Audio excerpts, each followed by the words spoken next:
want Philly food? Yeah, let's do it. Over the middle and into the end zone.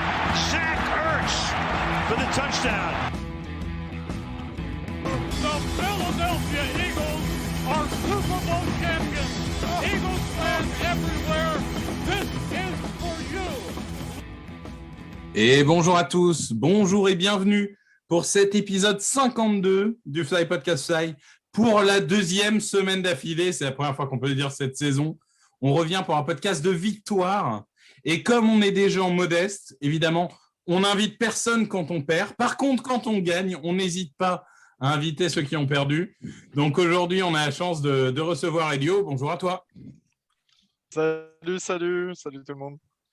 Donc Elio, multitâche puisque tu es un des community managers de Saints France et tu es aussi le community manager de Maryland France. Donc c'est @FranceTerps, donc qui suit l'actualité de l'université de Maryland et de son célèbre quarterback Tagovailoa.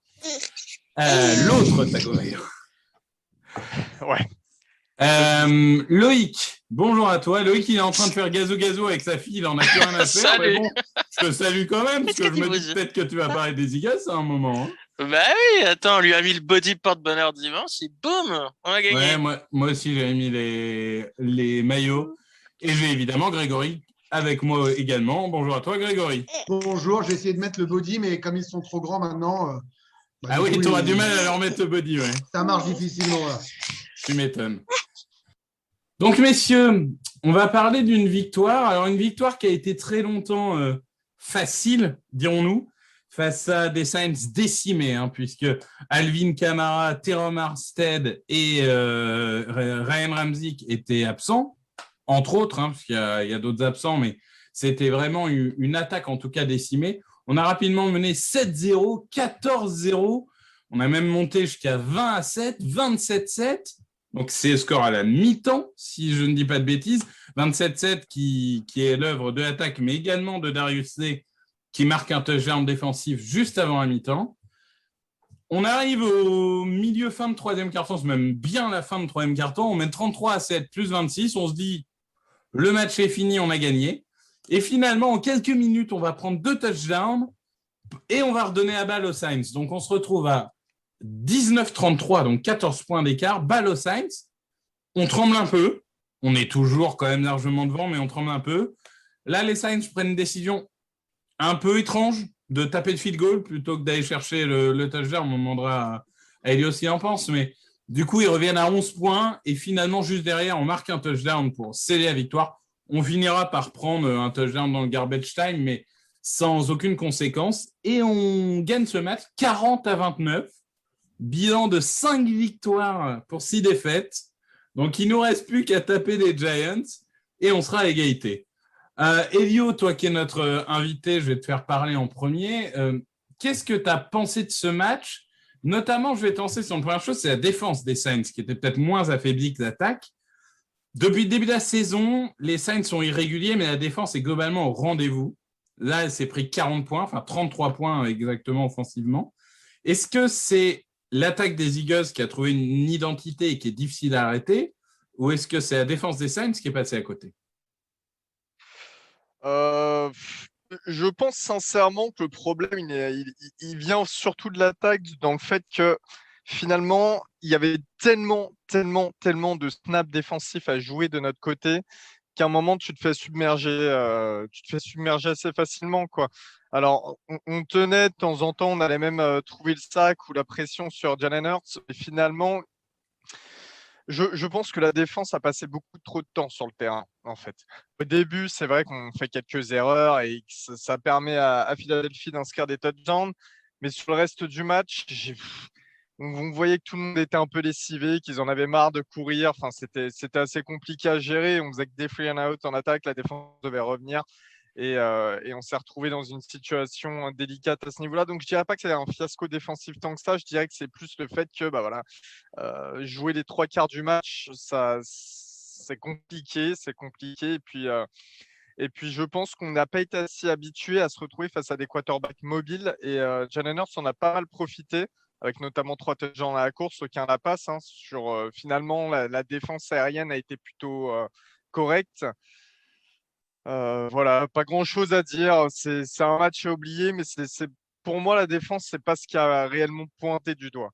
Moi, je suis pas d'accord avec Elio parce que je suis pas d'accord avec toi parce que prendre 40 points des Eagles, crois-moi, pour le peu qu'on les suit, c'est quand même quelque chose qu'on n'imaginait pas. Donc, prendre 40 points des Eagles, même d'un QB mobile, même avec Smith par rapport à l'an dernier au début de saison, c'est quand même un vrai exploit défensif que de prendre 40 points contre cette équipe.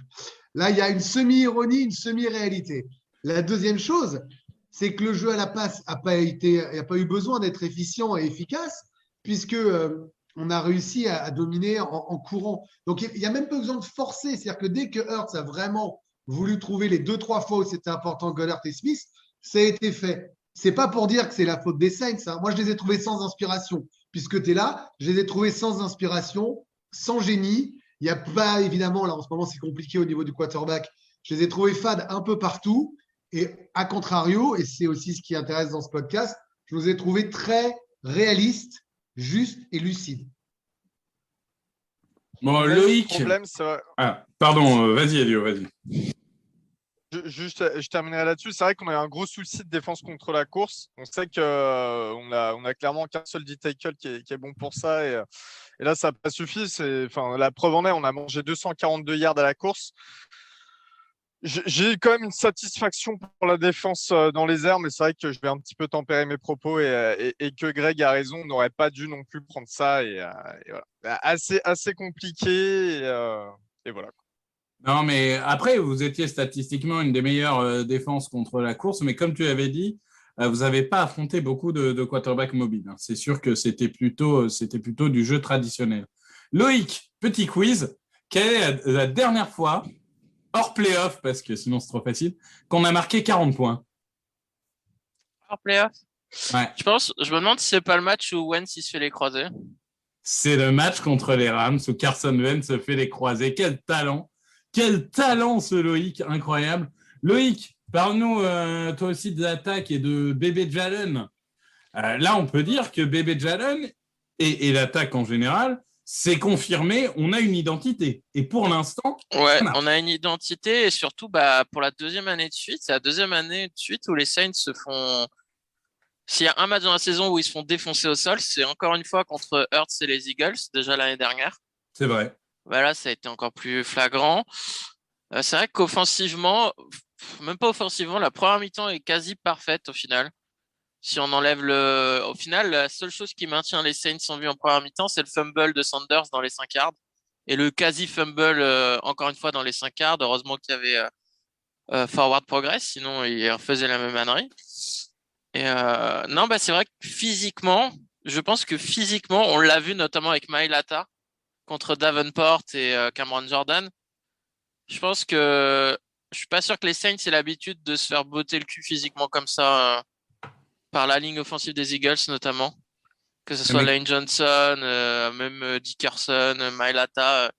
Les mecs, enfin moi j'imagine même pas me prendre un gars comme ça dans... Tu imagines les mecs, ils te refoncent dedans, mais c'est incroyable. Donc je pense qu'on a gagné le défi physique. Donc en première mi-temps, ouais, il y a pas eu de match. C'est vrai qu'en plus, comment il s'appelle, Seaman, le quarterback. Trevor Siemian. Ouais, il fait une interception où il voit pas du tout le linebacker, alors que son joueur est totalement ouvert. Donc ouais, non, la première mi-temps, il n'y a pas eu grand-chose à dire. Il y avait pas photo en fait. Notamment, je suis d'accord avec Elo quand même. Le fait que l'attaque des Saints n'est pas du tout avancée et que nous, d'un autre côté, on ait réussi à courir, en première mi-temps, ouais, le ratio temps sur le terrain entre les deux équipes, il était violent. Donc ça a bien aidé. On a complètement dominé l'horloge, mais de toute façon, quand ton identité, c'est de jouer au sol, le but aussi du jeu au sol, théoriquement, vu que l'horloge ne s'arrête pas, c'est justement de contrôler l'horloge et de permettre de neutraliser des attaques. Alors là, ce n'est pas forcément le cas avec les Saints cette fois-ci, mais de neutraliser des attaques dangereuses en les empêchant d'être sur le terrain. Donc ça, c'est vrai qu'on l'a bien réussi. C'est la première interception de TJ Edwards, c'est clairement un hommage à Jameis Winston, je pense, C'est le genre d'interception que seul lui peut faire. Je suis d'accord avec toi que la ligne doit être mise en avant. Parce qu'on parle souvent de Jalen Hurts, de Devonta Smith. C'est de mieux en mieux, c'est super, c'est génial. Mais à un moment, la base de l'attaque, c'est la ligne. Malaita, il a eu un moment un peu délicat quand il a été à droite. Il est revenu à gauche. Il est très bon. Dickerson, qui, je le rappelle, a eu ACL, n'a eu aucune préparation. Il est de mieux en mieux et principalement sur le jeu de course. Et du coup, ça va bien avec notre identité. Kelsey, il a 25 ans à nouveau. Enfin, on le voit passer en deuxième rideau. Je n'ai jamais vu autant en deuxième rideau que cette année. Et Lane Johnson, depuis qu'il est revenu de sa dépression, enfin des semaines qu'il a pris pour s'occuper de sa santé mentale, il est revenu à 200%. Hein, clairement, on ne voit pas le même joueur. On n'a pas vu ce joueur-là depuis 2018. Donc, c'est vrai que... Et Driscoll, hein, on en a parlé de 4, je vais parler de 5e quand même, qui est peut-être pas le fer de lance de cette ligne, mais qui fait largement le boulot. L'ancien tackle de Auburn, si je ne dis pas de bêtises, avec Prince Tega Wanogho. Donc voilà, je pense que c'est des joueurs. Là, aujourd'hui, on a retrouvé ce qui fait une partie de l'identité des Eagles, c'est la ligne offensive. Et du coup, toute l'attaque va mieux. Hurts a confiance, donc il reste dans sa poche parce qu'il sait que ça tient. Le seul point noir, pour moi, c'est Sanders, parce que quand on regarde, évidemment, 16 courses, 94 yards, c'est bien, c'est même très bien, hein, 6 yards par course, sauf qu'il y a ce fumble. Il y a un deuxième fumble qui est arrêté par le forward progress, comme l'a dit Loïc, et il y a cette capacité à sortir du terrain quand il faut bouffer l'horloge. Ça fait 3 ans qu'il nous le fait, celui-là. C'est un peu comme Derek Barnett et ses fautes débiles. C'est toutes les semaines et pourtant ça continue. Donc, ça me désespère parfois. Et Jordan Howard, au rayon de l'infirmerie, ne sera pas là contre les Giants. Donc, il va nous falloir un grand Sanders et un grand Scott. Mais on ne se fait pas de soucis parce qu'on sait que Boston Scott fait tous ses meilleurs matchs en carrière contre les Giants. Hein. C'est une sorte de constante qu'on a depuis des années. Donc, normalement, ça devrait suffire. Est-ce que vous avez quelque chose à rajouter sur l'attaque ou est-ce que vous voulez passer sur la défense ? Sur l'attaque, on a vu quand même que quand Jordan Howard, il fallait courir tout droit et pas essayer d'aller sur les extérieurs, bondir dans tous les sens. Bah, juste avant la mi-temps, là, non, pas juste en deuxième quart-temps, je crois que ça a été super efficace. Il a enchaîné les courses 7, 8, 10 yards à chaque fois. Alors que Sanders, des fois, tu as envie de lui dire, mais franchement, arrête de vouloir faire tes bons à l'extérieur et va tout droit. Et, prends le hall qui est devant toi et avance.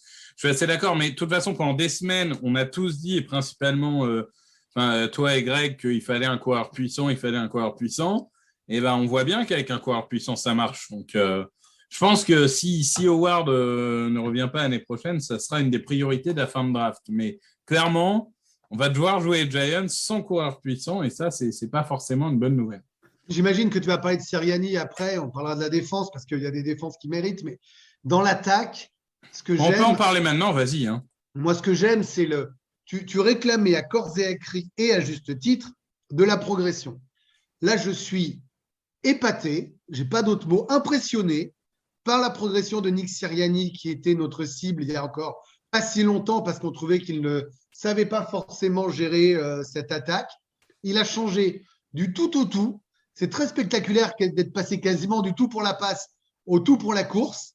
Mais en fait, ça, c'est réduire un peu bêtement. Ce qu'il a, c'est que j'ai l'impression qu'il a pris en compte son effectif. Il a regardé les atouts des uns et des autres, la ligne, ce que savait faire Hurts, ce qu'il ne fallait pas lui faire faire, ou pas encore, ce que savaient faire ses coureurs, ce que savaient faire ses receveurs. Et à l'arrivée, ça forme une équipe. Moi, la joie, je suis désolé, Léo, ça tombe sur les Saints, mais la joie de voir les 40 points, mais les gars jouer en équipe, aussi bien offensivement que défensivement, heureux d'être ensemble, le discours de retour dans le vestiaire qu'on a vu derrière, il y a un truc qui se passe. Peut-être que je m'enthousiasme, peut-être que ça va être horrible contre les Giants et qu'on repartira en arrière. Moi, je pense qu'il y a quelque chose qui est lancé.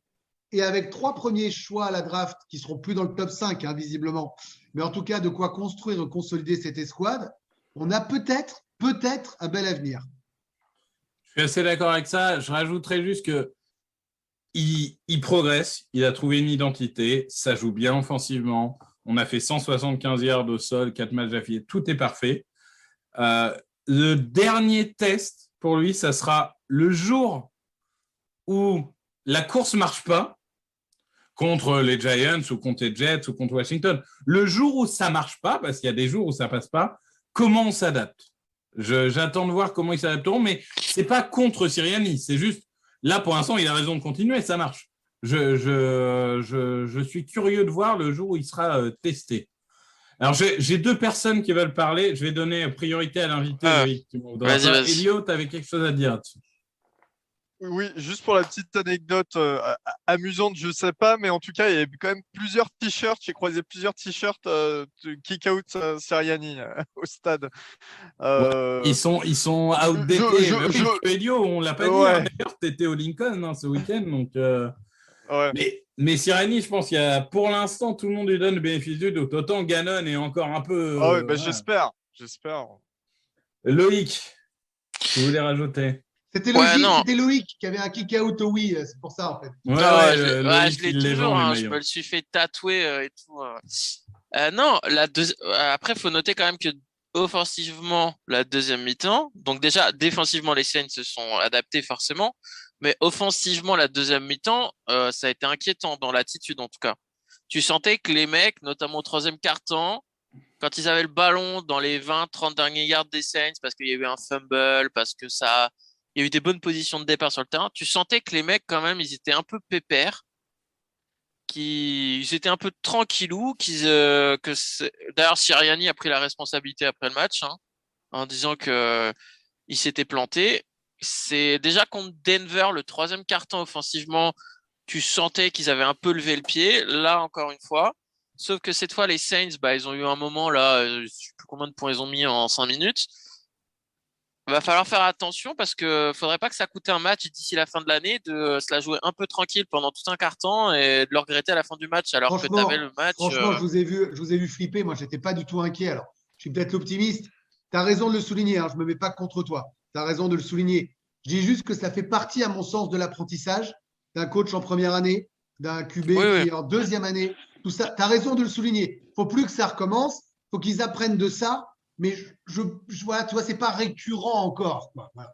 Et vaut mieux faire ça en ayant 30 points d'avance. Ça veut dire que tu as bien fait le boulot avant. Hein. Le nombre de fois où on perdait ou on galérait. Ouais, moi j'ai envie de dire que c'est pas inquiétant, mais par contre c'est une bonne leçon à retenir, quoi. C'est voilà, vous avez péché par orgueil, par facilité, je sais pas, mais en tout cas c'est des choses qu'il faudra éviter. Voilà, c'est plus pour moi ce qu'il faut en retenir. Et du coup, moi je voulais demander à Elio comment était l'ambiance au stade. Je tenais à rendre hommage d'ailleurs aux supporters des Eagles parce que de A à Z, moi j'ai trouvé ça très bien. J'ai trouvé. Alors, Philadelphie, je connaissais un peu, j'étais déjà allé plusieurs fois, c'est une ville que j'adore, et je sais quelle place ont les Eagles dans la ville. Mais là, c'était assez particulier quand même. On voit vraiment une ville qui soutient son équipe. On voit vraiment des fans qui sont, j'ai plus le mot, dedicated, quoi. Passionné, on va dire.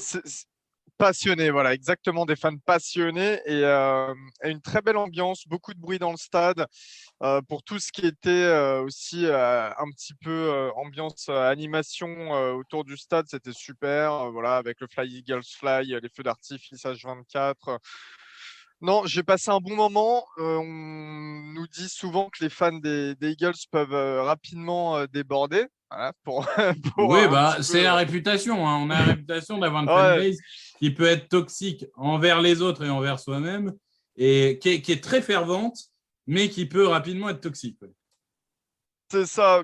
Je vois où on veut en venir, on peut en venir, mais j'étais quand même un des seuls avec un maillot des Saints dans ma section et aucun souci, tout s'est très bien passé. La plupart des gens à la fin du match, quand ça me charriait, c'était toujours gentil, un petit mot sympa et tout. On n'a qu'un seul qui a essayé un peu de me casser les pieds, mais en dehors de ça, non, super expérience. J'avais hâte d'aller à Philly et ça faisait longtemps que je voulais le faire. Et là, pour le coup, c'était la bonne occasion. Je l'ai fait. Je fais un petit aller-retour dans la journée et j'ai pas regretté. Vraiment.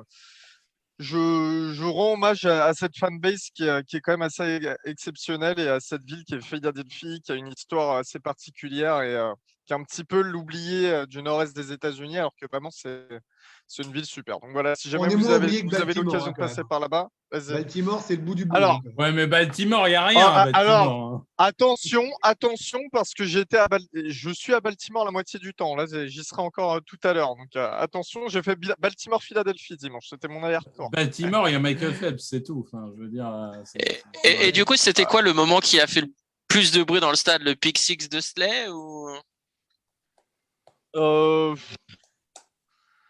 Très sincère, non, j'ai pas fait de différence. Ouais, c'était pareil tout le temps. Le truc, c'est que ouais, parce que vous avez à chaque fois dominé, en fait, donc chaque touchdown, c'était beaucoup de bruit. Le pick Oui, six, c'était pas mais, le touchdown à la fin du match pour gagner sur le bout de rasoir ou quoi. Enfin, on était quand même assez confortable, donc ça, je pense que du coup, ouais, c'est ça. ça apaise un peu. C'est ça. Bon, Mais stade très messieurs, bruyant. la défense.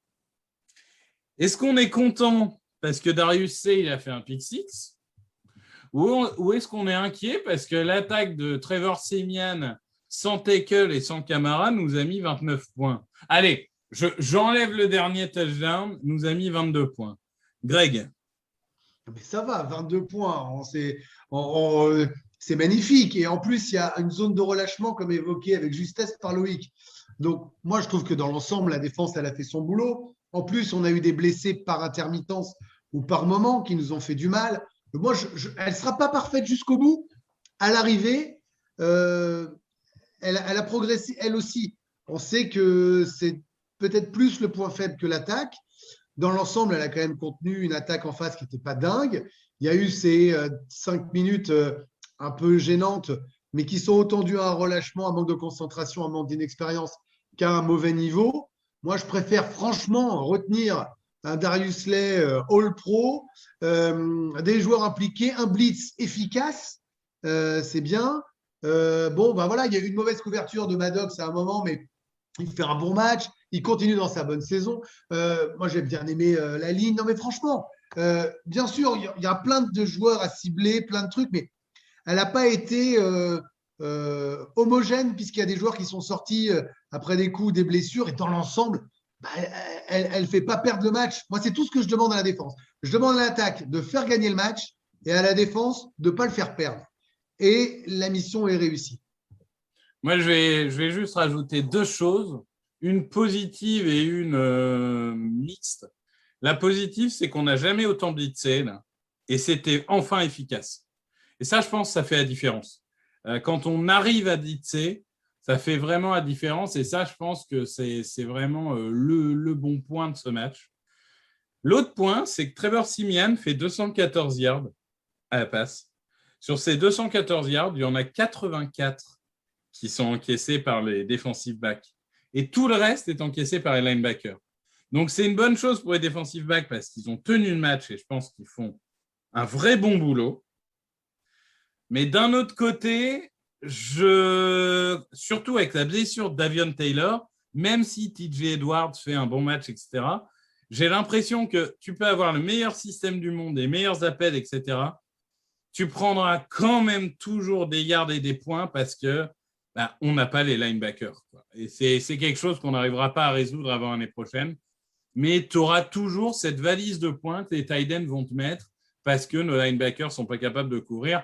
Et j'ai du respect pour notre cher Adam Trautman, mais enfin, ce n'est pas non plus le joueur le plus redoutable de l'histoire.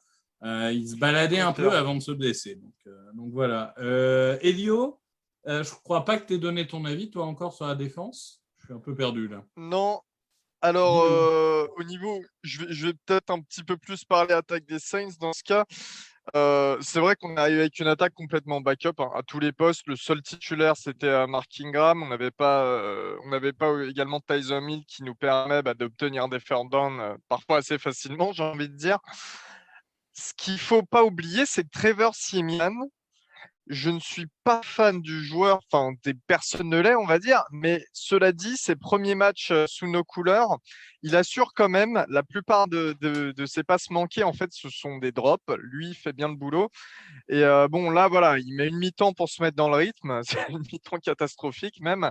Mais à un moment, il se met dans un rythme et ça fonctionne plutôt bien. Il ne faut pas oublier que malgré le fait qu'on ait joué qu'avec des backups en attaque, le coach reste Sean Payton et on sait que Payton arrive toujours à avoir une créativité offensive qui peut être redoutable pour les défenses adverses.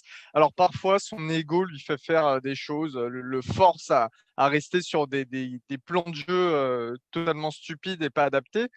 Mais il y aura toujours ce moment, cette lucidité de coaching qui fait qu'il peut mettre à mal beaucoup de défenses. Donc, il y a eu cette corrélation un petit peu relâchement de défense des Eagles avec la défense des Saints qui repasse à l'attaque. Alors, on savait très bien que c'était trop tard finalement sur le match, il n'y avait rien à rattraper, mais bon. Et je pense que c'est là où vous avez pris des points, mais c'est pas si alarmant que ça. C'est pas si alarmant que ça. Et je suis d'accord sur le fait qu'il vous faut quand même du post LB. Loïc, ton avis sur cette défense? Non, mais la défense aussi, elle a été tributaire de l'attaque qui avançait pas. Du coup, les Saints ont commencé beaucoup de drives sur les 50 ou dans le camp adverse, dans le camp des Eagles directement. Donc forcément, ça allait vite. Ouais, c'est vrai que Seaman, il a commencé à trouver un certain rythme et il a fait des lancers, mais tu te dis, mais pourquoi contre nous en fait?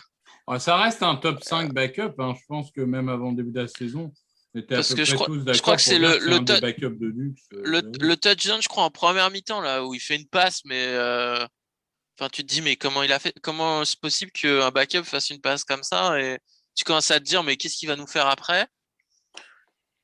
Mais non, la défense a plutôt une agréable surprise sur ce match. Après, c'est vrai qu'il y avait beaucoup de backup, donc on va pas en tirer des conclusions. Mais on peut noter qu'une fois que Slay est sorti sur commotion, ça a été beaucoup plus compliqué. On a vu une grosse différence quand même. Ouais, et puis la ligne, c'est un peu reprise parce qu'on parle des tackles, mais même l'intérieur de la ligne et César Ruiz et Eric McCoy, etc., la première mi-temps, c'était compliqué, quoi. Donc, tout le monde a un peu mieux joué. C'est comme ça aussi, c'est un sport de momentum. Le football américain, tu réussis 2 actions et puis d'un coup, tout le monde prend confiance et tout le monde joue un peu mieux, etc. Mais, les positions de départ aussi. Oui, bien sûr. En première mi-temps, les Eagles avaient les positions de départ entre 40 et 50 yards. Et puis là où ça a commencé à chauffer en deuxième mi-temps, c'est les Saints qui les avaient. Donc tu vois bien que ces positions de départ jouent un rôle primordial dans ce sport. Je suis d'accord. Mention à Singleton qui a fait enfin un bon match cette saison. Et vu que Davion Taylor est blessé, ça serait bien qu'il reproduise ça. Donc voilà, après, on n'en a pas parlé, mais depuis qu'on a fait le podcast, il y a eu des signatures. Hein. Dallas Goedert a re-signé, Maddox a re-signé. L'un et l'autre, ça n'a pas atténué leur motivation, on va dire. Hein. Clairement, ils étaient en mission, donc ça a été globalement un bon match. Est-ce que vous avez d'autres joueurs en défense à mettre en valeur? Non, ça a l'air d'être à peu près tout. Moi, Greg, j'ai une dernière question pour toi. Ah non, tiens, je vais d'abord la poser à Loïc. Attends. Loïc, toi qui es un expert draft, peux-tu nous expliquer en quelques mots l'apport incroyable de Jalen Reagor en équipe spéciale qui a quand même été, je trouve, parce que, bon, il est nul en receveur. Ça, on a fini par tous se comprendre. Il n'était pas seulement brut, il est aussi nul.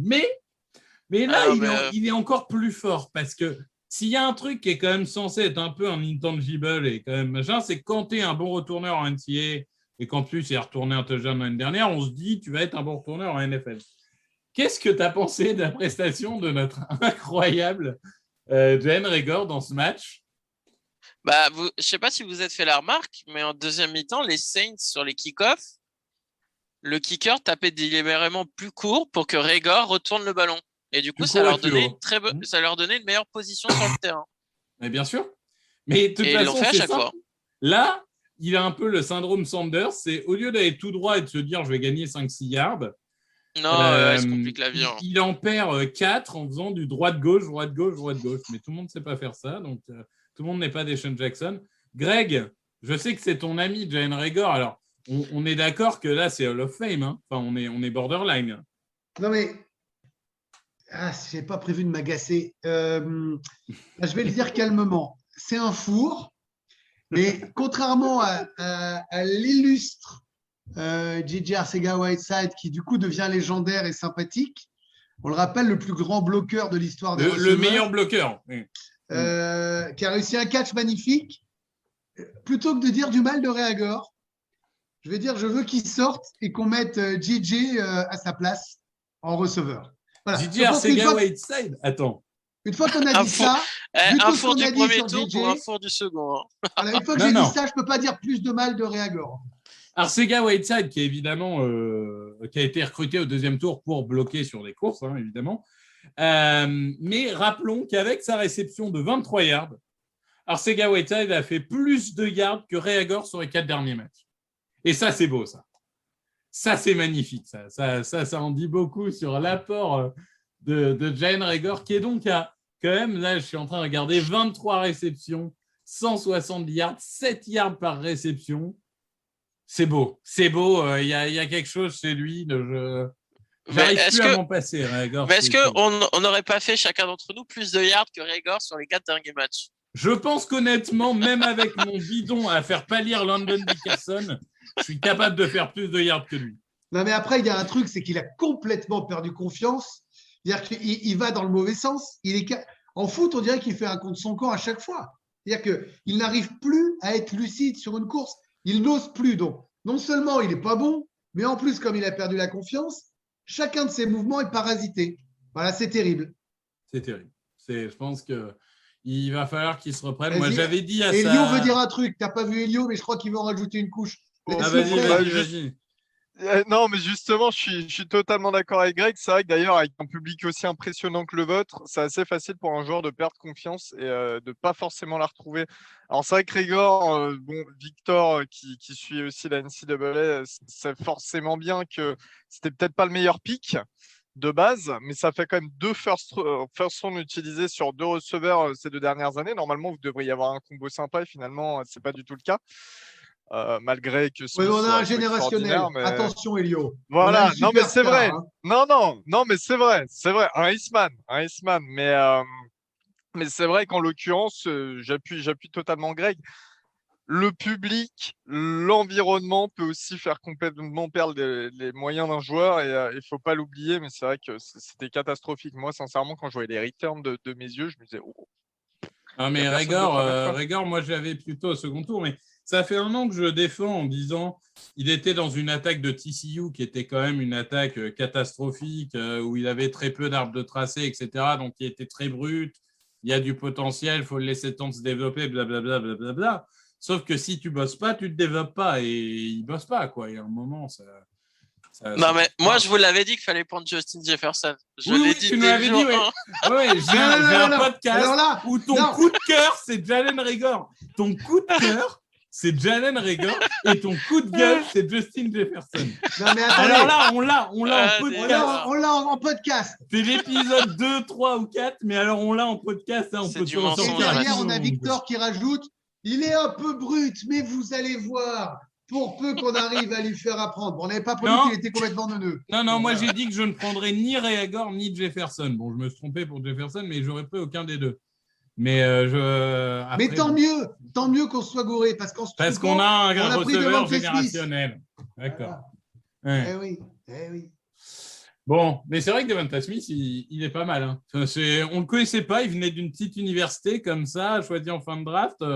Et puis finalement, la bonne surprise, hein, vraiment, qui aurait pu le croire? Avec un bon move de Howie, et malheureusement, ça a flingué Loïc, qui pronostique des victoires des Eagles, qui trouve que le move est bon. Enfin, là vraiment. Non, c'est incroyable. C'est incroyable. Je ne sais pas ce qu'on vit, mais on vit un truc bizarre. Jalen Hurts est en train de transformer Loïc. Loïc est une autre personne, c'est incroyable. Je ne sais pas ce qui se passe. Ça m'inquiète. De temps en temps, quand même, il retrouve un peu de sa vivacité dans la conf Twitter pendant le match où il dit ça, c'était pas bien. Et quand même, un moment génial, c'est que il dit quand même, on aurait pu faire couler le temps avant la mi-temps là. Pourquoi on a tenté une passe? T'as Grégory qui fait oui, c'est vrai. Enfin, franchement, bon, on devient exigeant, mais bon, on aurait dû faire couler l'horloge. Et le juste derrière, Darius qui retourne en touchdown. Donc, comme quand même, quand on fait des conneries. On n'était pas habitué, Victor. C'est nouveau. Si maintenant ils se mettent à intercepter des ballons, on va tolérer ces mouvements. Hein. Je suis d'accord. Bon, messieurs, on se prépare. Parce que là, on a une preview Bonjour à Plax, bonjour à Thiergo, Only a Giant Podcast.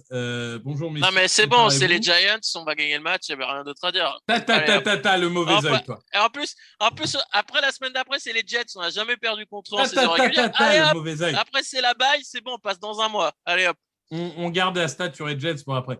Donc, messieurs, on peut passer à l'équilibre en battant notre paillasson préféré, les New York Giants, qui, et en plus, ça joue quand même, n'auront que 6 jours pour se préparer, puisqu'ils viennent de jouer en Monday Night et qu'ils ont fait une prestation fabuleuse contre les Buccaneers. On a vraiment cru qu'ils allaient gagner le match sur Madden. Donc, messieurs, Greg, je te laisse commencer. Pourquoi est-ce qu'on va battre les Giants et on va revenir à 6 victoires, à 6 défaites? Personne ne peut travailler pour ce podcast et annoncer une défaite contre les Giants. Ça, c'est la base. Non, celui qui fait ça est banni à vie. La réalité du terrain, c'est qu'on est plus fort qu'eux. La deuxième réalité du terrain, c'est qu'on ne perd pas contre eux. Et la vérité du score, ce sera 44-17. D'accord. Voilà, ah oui, donc toi, tu es comme ça. Toi, Ah non, mais on n'a plus de temps à tu perdre. veux qu'ils arrivent C'est Leur vrai. attaque, leur attaque est faible. C'est bon. Ils ne sont pas bons contre la course. On va leur marcher dessus. Et en plus, on va leur faire des trick plays ou des doubles menaces qui vont les paniquer. Donc, il n'y a aucune raison que ces gens-là soient à 3 points de nous à un moment ou à un autre. Elio, est-ce que toi qui es un peu plus neutre, est-ce que tu nous vois aussi comme favori et quelle serait pour toi la clé de ce match? La clé déjà, c'est pas d'excès de confiance, je dirais, parce que ça, c'est important. Les Giants, on sait très bien que finalement, sur le papier, ils n'ont pas la pire équipe NFL, loin de là même, et qu'ils ont des arguments et qu'ils savent titiller, embêter quelques équipes quand même. Donc, normalement, si je devais miser, moi-même, je dirais bien sûr les Eagles. Mais attention à l'excès de confiance. Attention aussi à des Giants qui ont peut-être un petit peu rien à perdre à ce moment de la saison. Non, mais t'es un fou, Elio. T'es un fou. T'es les Giants. Il a dit, le beau paillasson, il a dit. Après, il vient de dire quoi, là? Il vient de dire quoi? On va perdre contre les Giants, ce qu'il vient de dire? Quoi? Non, il a dit, attention à l'excès de confiance. C'est une bonne équipe, ils ont des bons joueurs. Loïc, est-ce que tu pourrais écouter le podcast quand il participe? Excuse-moi. Ça pourrait nous faire gagner de ma fille. Oui, on la salue d'ailleurs. Dis-nous du coup, Loïc. Non, moi je suis pas d'accord avec Greg. Je pense pas que l'écart soit aussi énorme pour 2 raisons. C'est un match de division. Et puis, les joueurs des Giants, ils ont toujours en travers de la gorge ce qui s'est passé en fin d'année dernière avec le tank. Donc, à mon avis, s'ils peuvent bien faire chier les Eagles, ils vont y aller à fond et ils vont tout donner. Pas de doute sur ça. Évidemment que c'est un match de division et qu'on se déteste. C'est pour ça qu'on est dans l'excès. Non, je pense que ça sera... Moi, il y a des trucs que je crains. C'est déjà le match de la célébration de Michael Strahan, où ils vont retirer le 92. C'est le match de la revanche parce qu'on les a privés des playoffs l'année dernière. Donc, je pense, et c'est un match division. Donc, ça va être un match accroché. En plus, ils commencent à récupérer du monde. Andrew Thomas est revenu. Saquon Barkley est revenu pour le temps que ça durera. Et puis, Daniel Jones, il court bien contre nous. Ouais, mais je pense que ça va être un match tendu. Et moi, je vais parier une victoire des Giants pour une raison très simple. C'est que ça fait 2 semaines que je parie une défaite des Eagles et 2 semaines qu'ils gagnent. Et je suis quelqu'un de superstitieux, messieurs. Et j'ai l'impression que ça marche. Alors, donc, je vais continuer parce que si jamais j'ose annoncer une victoire des Eagles et qu'on perd, je m'en voudrais parce que psychologiquement, je vais être persuadé que c'est à cause de moi. Moi, je crois que c'est un gigantesque neuneu. Hein. Franchement. Mais moi, je te le dis. Greg, on recherche donc une 3e personne pour remplacer Victor. Non, mais là, c'est ridicule. Non, mais là, si maintenant on en est. Alors, je crois déjà pas au karma. Si en plus, on doit pronostiquer une défaite parce que dans un match de l'autre côté de l'Atlantique, tu es fou. Mais écoute, c'est feu ma grand-mère qui m'a donné ces superstitions. Je pense à elle et pour le coup, je vais donner 24-23 Giants. C'est horrible, tu ne prends pas les sentiments. C'est une honte. Tu dis combien? 24-23 Giants. Et Loïc? Moi, je vais dire 30-27 avec un touchdown de Attends, je vais essayer de bien le dire cette fois parce que Devonta Smith, dédicace au Twitto qui me reprend et qui a raison. Devonta Smith qui va marquer un touchdown à 15 secondes de la fin. Vous savez, Smith, le receveur que les Giants voulaient prendre mais que les Eagles sont sautés à la draft. J'ai annoncé une raclée, mais je rêve d'un nouveau miracle ou d'une victoire sur le gong. En vrai, c'est les plus sexy. La cote de Boston Scott à 100 yards, elle est à 1,03, on est d'accord. Hein. C'est le Giant Slayer. Hein. Elle est en dessous de 1 même. Tu perds de l'argent si tu Boston Scott, c'est Giant Slayer, donc normalement, c'est à ça qu'il sert. C'est pour ça qu'il est encore dans l'effectif, d'ailleurs. Bon, messieurs, je pense que c'est plutôt une bonne chose. On essaiera d'avoir nos amis des Giants. L'année dernière, on a eu Plax, donc je vais voir si Thiergo est revenu du Brésil pour être avec nous la semaine prochaine. Mais en tout cas, on a un beau match qui se profite dimanche. On va essayer de profiter de ça. C'est à 19h.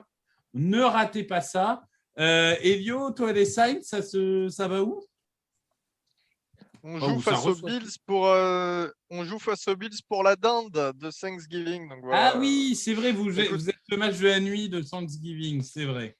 C'est ça. C'est peut-être le meilleur moment pour jouer face aux Bills, j'ai envie de dire. Après, ça c'est vrai. C'est un on se prend quand même 40 pions par vous, donc bon, je me fais pas trop d'illusions. Même si évidemment, hommage à la NFL qui continue à mettre les Lions en match d'ouverture Thanksgiving, donc vous aurez un magnifique Lions-Bears Team Ball contre Andy Dalton jeudi. J'espère que tout le monde est très content de regarder ce match. Alléluia. Donc voilà. Bon, messieurs. Et oui. Du coup, on va quand même, sans être méchant, Elio, mais on va espérer que les Bills gagnent, parce que les Saints sont concurrents directs avec les Eagles pour une place en playoff. Donc, et on a le tiebreaker. S'il y a égalité entre les deux équipes, cette victoire vaudra une place en playoff. Exactement, mais d'abord, il faudra battre nos amis des Giants. Et c'est là-dessus qu'on va se quitter. On est désolé, on fait la preview un peu courte, mais on a aussi du temps assez limité. Donc, on essaye de vous donner le maximum d'infos. Merci, Elio, de nous avoir accompagnés aujourd'hui. Merci à vous tous. Donc, je rappelle, on peut te suivre sur Science France, sur France Terps pour l'Université du Maryland. Et tu es aussi sur Trick Play Podcast ou pas? Je ne sais plus. Oui, je m'en mets dans The Trick Play Podcast. Voilà. Oui, c'est ça, parce que j'ai parfois un doute. Je te confonds avec Olemis parfois, pour tout dire. Oh non, pas avec lui, s'il te plaît. donc, tu participes aussi à Trick Play Podcast, donc, que vous retrouvez, qui parle exclusivement de NCAA, que ce soit sur Twitter, mais aussi sur un podcast hebdomadaire. Merci Loïc, merci Greg, et on se retrouve la semaine prochaine du coup. Merci, ciao. Ciao. Open with a throw and a pass picked off by Dawkins. Brian Dawkins with the interception. And Dawkins is down to the 10.